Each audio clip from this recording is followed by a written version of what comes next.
in order to have any positive meaning in your life, you have to have identified a goal and you have to be working towards it. And there is a technical reason for that. And the technical reason, as far as I can tell, is that the circuitry that produces the kind of positive emotion that people really like is only activated when you notice that when you're proceeding towards a goal that you value.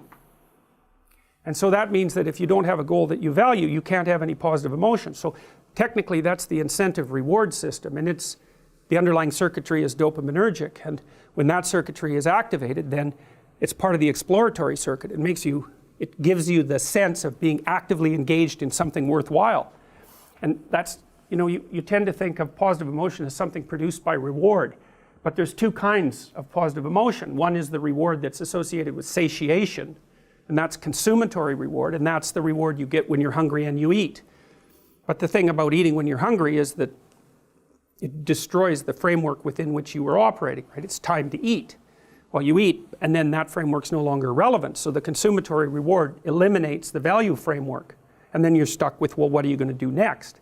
And so the consummatory reward has with it its own problems. But the incentive reward is constantly what keeps you moving forward. And incentive reward, because it's dopaminergic, also is analgesic, literally analgesic. So if you're in pain, you take opiates, and that will cut the pain, but so will psychomotor stimulants like cocaine or amphetamines. And so it's literally the case that if you're engaged in something that's engaging and you're working towards a goal, that you're going to feel less pain. And you can see this happening with athletes who, they'll break their thumb or something, or maybe sometimes even their ankle, and they'll keep playing the game. Of course, afterwards they're suffering like mad, but the fact that they're so filled with goal-directed enthusiasm means that, well, the pain systems are in some sense shut off. So that's an interesting thing, because what it suggests, then you could imagine, I might say, well, how happy are you that you've made a certain amount of progress? And if you think about it, what you'd say is, well, it depends on how much progress and in relationship to what. So hypothetically, you're going to be happier if you've made quite a bit of progress towards a really important goal.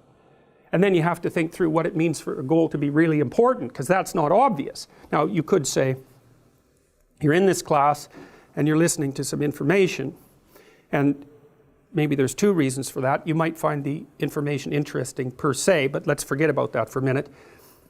You need to listen to the information so that you can do well on the assignments, so that you can do well in the class. You need to do well in your classes so that you can finish up your degree. You need to finish up your degree so that you can find your place in the world. You need to do that so that you're financially stable and maybe you can start a family and have a life, and that's all part of being a good person, something like that. And so that's a hierarchy of goals, and you might say that being a good person would be the thing, however vaguely thought through, that's at the top of that hierarchy. And then when you're doing things that serve that ultimate purpose, then you're going to find those more meaningful, and that meaning is actually produced as a consequence of the engagement of this exploratory circuit that's nested right down in your hypothalamus. It's really, really old. It's as old as thirst, and it's as old as hunger. It's really an old system. And so you want to have that thing